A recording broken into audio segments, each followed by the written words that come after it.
안녕하세요. 저는 올해 82살이 된 정옥순 권사입니다.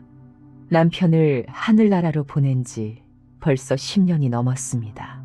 요즘도 여전히 저는 아침마다 남편의 사진 앞에 앉아 말을 겁니다. 당신 오늘도 잘 지냈어요? 나는 오늘도 당신이 보고 싶었어요. 이 말을 입 밖에 낼 때마다 가슴 한켠이 찌르듯 아려옵니다. 우리는 47년을 함께 살았습니다.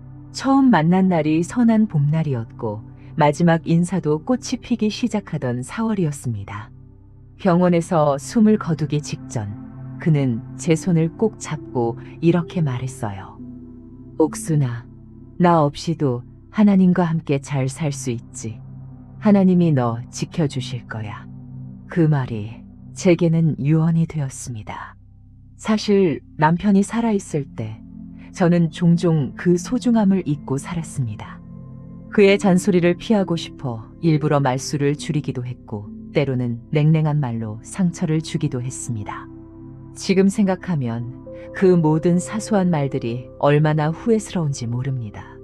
남편은 말수가 많은 사람은 아니었지만 누구보다 가족을 사랑했습니다. 하루 종일 막노동을 하고 돌아와서도 저녁밥을 차리는 제 옆에서 그날 있었던 일을 조곤조곤 들려주곤 했습니다. 피곤하다고 투정하는 대신 아이들 머리를 쓰다듬고 저에게 고마움을 표현할 줄 아는 사람이었어요. 그런데 저는 바쁘다는 이유로, 피곤하다는 이유로 그 말을 흘려보낸 적이 많았습니다. 알았어. 한마디로 그의 긴 하루를 막아버린 적도 있었고 때로는 그가 고른 선물조차 마음에 들지 않는다며 속상하게 만든 적도 있습니다. 남편이 떠나고 나서야 저는 그때 그가 얼마나 노력했는지를 알게 되었습니다. 작은 도시락 반찬 하나, 퇴근길에 사온 붕어빵 한 봉지. 그 모든 것이 사랑이었다는 것을 깨달았지만 그때는 그저 당연한 줄로만 알았지요. 남편이 병상에 누웠을 때 저는 하루에도 몇 번씩 후회했습니다. 더 따뜻하게 대해줄 걸, 더 자주 손을 잡아줄 걸. 그의 손이 점점 식어가는 것을 느끼면서 제 마음은 매일 무너져 내렸습니다. 그리고 어느 봄날 아침, 그는 조용히 숨을 거두었습니다. 창문 밖엔 벚꽃이 흐드러지게 피어 있었고 그의 마지막 숨결은 마치 바람처럼 고요하게 사라졌습니다. 그 순간 제 시간도 멈춘 것 같았습니다. 그가 떠난 뒤 몇 달 동안 저는 아무 말도 하지 못한 채 살아야 했습니다. 말끝마다 울음이 섞였고 심장이 움켜쥐어진 듯 답답했습니다. 아침이면 텅 빈 자리가 눈에 들어왔고 밤이면 혼자 듣는 시계 소리가 유난히 크게 느껴졌습니다. 침대 한켠 그의 베개가 그대로 남아 있었고 옷장엔 그가 가장 좋아하던 셔츠가 아직도 걸려 있었습니다. 가장 견디기 힘든 순간은 습관처럼 식탁 두 자리를 차릴 때였습니다. 한쪽에만 수저를 놓고 혼자 앉아 밥을 먹는 시간이 그렇게 허전할 수가 없었습니다. 그의 빈자리가 너무 커서 가끔은 의자 앞에 앉지도 못하고 눈물만 훔치다가 식탁을 정리한 날도 있었죠. 그를 위해 요리하던 시간들, 그가 김치가 너무 시다고 말하며 웃던 모습이 자꾸 떠올랐습니다. 그런데 그리움보다 더 무거운 감정은 후회였습니다. 내가 왜 더 많이 사랑하지 못했을까? 왜 더 자주 안아주지 못했을까? 내가 너무 바쁘다는 핑계로 또 너무 익숙해졌다는 이유로 그와의 시간을 가볍게 여긴 건 아니었을까? 그런 마음이 제 일상을 짓눌렀습니다. 하루는 새벽 기도를 마치고 집으로 돌아와 베란다 창문을 열었는데 안개 낀 골목길에 햇살이 스며드는 걸 보며 눈물이 왈칵 쏟아졌습니다. 그 순간 이런 생각이 들었습니다. 그 사람이 곁에 있던 날들, 너무도 평범해서 그냥 지나쳤던 그날들이야말로 하나님의 가장 큰 선물이었구나. 그래서 저는 매일 하나님께 기도합니다. 하나님, 제가 살아있는 동안 남편에게 하지 못했던 말들을 이웃들에게 실천하게 해주세요. 사랑한다고, 고맙다고 말할 수 있게 해주세요. 그 기도가 제 삶의 방향이 되었습니다. 남편을 향한 후회와 미안함이 이제는 다른 사람을 향한 따뜻함으로 바뀌게 해달라는 기도가 되었고, 제 삶의 중심은 다시 감사로 채워지기 시작했습니다. 이후로 저는 매일 아침 하나님 앞에 이렇게 서 있습니다. 남편의 빈자리를 안고 살아가는 82살의 아내로서, 그러나 여전히 사랑을 나누는 사람으로서 말입니다. 그 외로움과 후회의 시간 속에서도 하나님은 저를 외면하지 않으셨습니다. 오히려 그때부터 더 깊이 저를 품어주셨습니다. 하나님은 말없이 제 곁에 계셨고, 밤새 울고 나면 조용히 내민 따뜻한 손처럼 제 마음을 어루만져 주셨습니다. 그리고 교회를 통해, 공동체를 통해 다시 저를 살리기 시작하셨습니다. 그런 저를 깨운 건 교회에서 걸려온 한 통의 전화였습니다. 권사님, 이번 주도 주방 봉사 가능하실까요? 그 목소리는 마치 하나님의 부르심처럼 느껴졌습니다. 하나님께서 아직 저를 사용하시겠다는 사인이었습니다. 저는 그 부르심에 순종했고, 다시 삶의 리듬을 찾기 시작했습니다. 교회 주방에서 식사 준비를 하며 저는 다시 웃음을 되찾았습니다. 무거운 냄비를 들 수는 없었지만 물을 썰고 김치를 버무릴 수는 있었습니다. 수십 명 분량의 밥과 반찬을 준비하며 땀을 흘릴 때마다 제 마음속 우울도 함께 씻겨 내려갔습니다. 점심을 기다리는 성도들에게 맛있게 드세요 라고 인사할 때마다 하나님이 저를 통해 여전히 일하고 계신다는 것을 느낄 수 있었습니다. 그 후 저는 꾸준히 교회에서 섬겼습니다. 주방 봉사뿐 아니라 새가족 맞이, 주일학교 아이들 간식 준비, 그리고 노인대학에서의 상담 봉사까지 맡게 되었죠. 그 과정에서 많은 분들과 교제하게 되었고, 누군가를 위로하고 격려하는 삶이 제게 큰 기쁨이 되었습니다. 특히 한 번은 남편을 여의고 처음 교회에 나오신 할머니 한 분과 깊은 대화를 나누게 되었습니다. 그분은 제 이야기 속에서 본인의 삶을 발견했다고 말씀하셨고, 우리는 함께 눈물을 흘렸습니다. 저는 그날 제 아픔이 누군가의 위로가 될 수 있다는 것을 처음으로 실감했습니다. 하나님은 우리의 상처마저도 쓰시는 분이시라는 사실을 마음 깊이 깨달았던 순간이었습니다. 그리고 그 깨달음은 제게 다시 한번 새로운 용기를 주었습니다. 내가 이렇게 살아온 이유가 있었구나. 그 이후로 저는 봉사 하나하나를 더 소중히 여기게 되었고, 누군가의 말벗이 되어주는 시간마저도 감사하게 되었습니다. 어느 겨울날 교회 카페에서 커피를 내리고 있는데 한 청년이 조용히 다가와 저에게 물었습니다. 권사님, 그렇게 오래 혼자 사시는데 외롭지 않으세요? 저는 웃으며 이렇게 대답했습니다.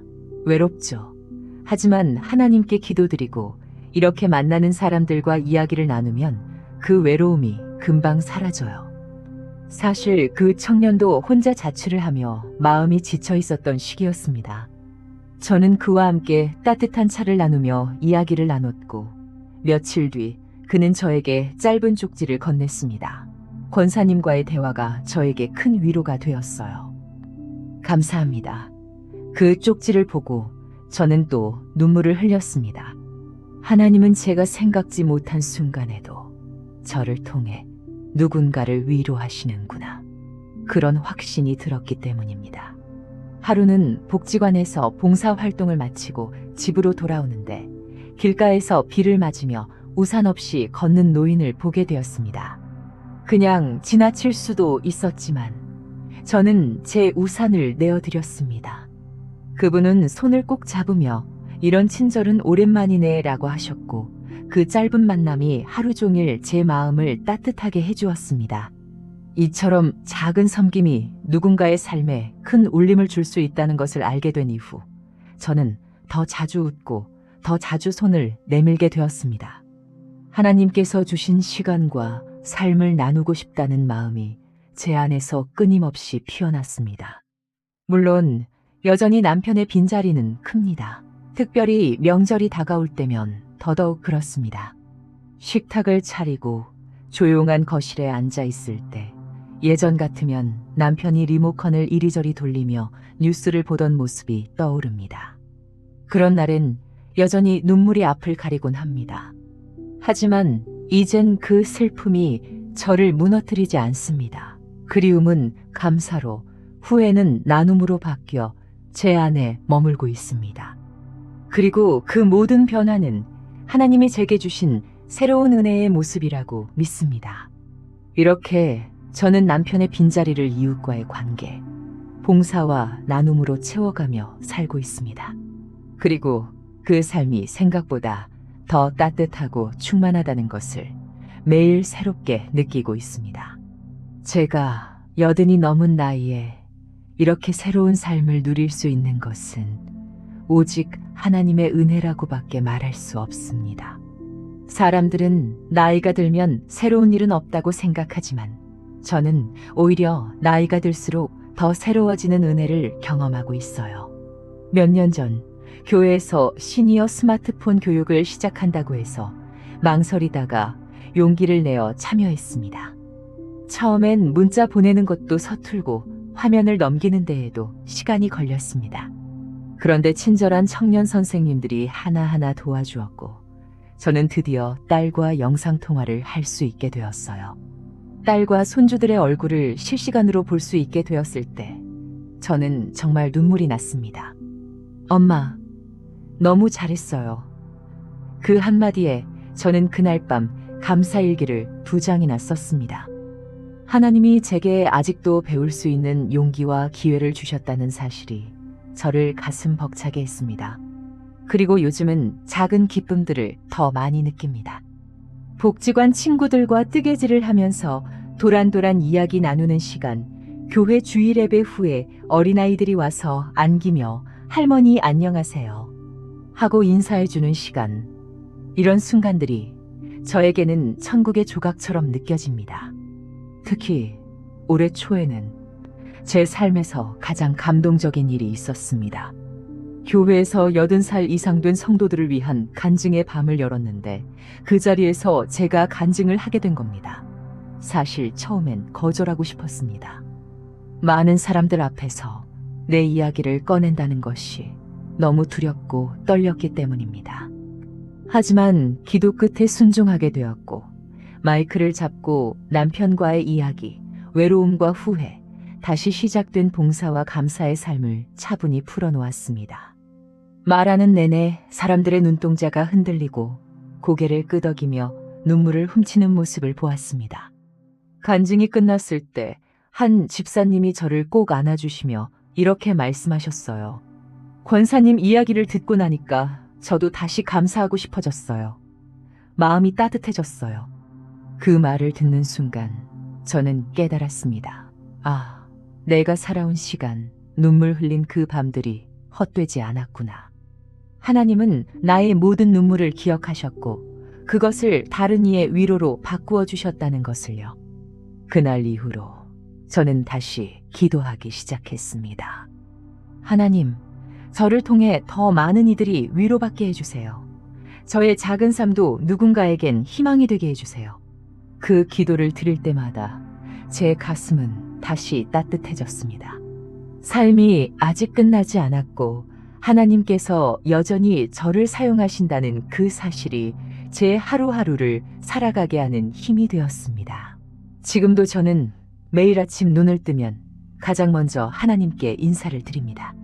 하나님, 오늘 하루도 감사합니다. 아직 걷게 해주셔서 감사합니다. 제가 만날 사람들을 축복해 주세요. 그리고 저는 작은 탁자 위에 놓인 성경책을 펼치고 조용히 묵상하며 하루를 시작합니다. 때로는 마음에 와닿는 한 구절이 하루 종일 제 생각을 붙잡고 어떤 날은 눈물과 함께 기도가 흘러나오기도 합니다. 며칠 전엔 이런 구절을 읽었습니다. 하나님은 상한 마음을 고치시고 그들의 상처를 싸매신다. 그 말씀을 읽고 저는 또다시 울었습니다. 제 마음에 남아있는 작은 조각들을 하나님은 여전히 고치고 계셨습니다. 저는 이제 그 상처들을 부끄러워하지 않습니다. 오히려 그것들이 제 삶을 아름답게 만드는 자국이라는 것을 믿습니다. 그리고 저는 여전히 꿈이 있습니다. 언젠가는 제가 쓴 감사일기와 간증들을 모아서 작은 책자를 만들고 싶습니다. 이 책이 누군가에게 위로가 되고 다시 일어날 용기가 되어주길 바라는 마음으로 오늘도 한 줄 한 줄 정성껏 써내려가고 있습니다. 또 하나의 꿈은 홀로 사는 어르신들과 함께하는 기도 모임을 시작하는 것입니다. 함께 찬양 부르고 서로의 이야기를 들으며 눈물 흘릴 수 있는 그런 따뜻한 자리를 만들고 싶습니다. 이제는 제 삶이 이전보다 느리게 흐르고 예전만큼 많은 일을 하지는 못하지만 저는 여전히 의미 있는 하루를 살아가고 있다고 믿습니다. 하나님께서 제게 맡기신 오늘을 최선을 다해 살아내고 있다는 그 사실이 제게는 가장 큰 위로이자 감사입니다. 여러분, 혹시 지금 외롭고 지치신가요? 누군가의 빈자리가 가슴을 시리게 하나요? 그렇다면 저처럼 하나님께 기도해 보세요. 하나님은 반드시 응답하시고 우리의 상처를 통해 새로운 일을 시작하십니다. 그리고 기억하세요. 우리는 혼자가 아닙니다. 누군가의 눈물이 여러분을 살릴 수 있고 여러분의 눈물이 또 다른 누군가에게는 소망이 될 수 있습니다.